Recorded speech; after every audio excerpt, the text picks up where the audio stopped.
বিসমিল্লাহির রহমানির রহিম। আসসালামু আলাইকুম রহমতুল্লাহ।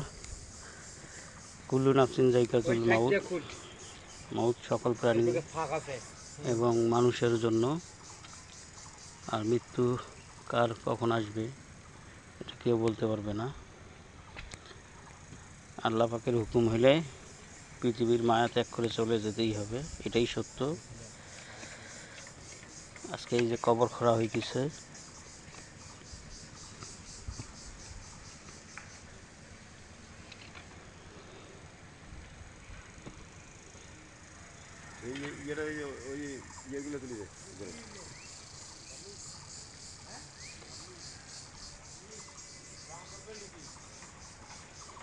বাদজোহর মাটি।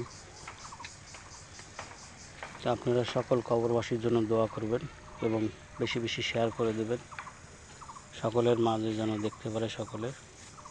আসসালামু আলাইকুম ওয়া রাহমাতুল্লাহ।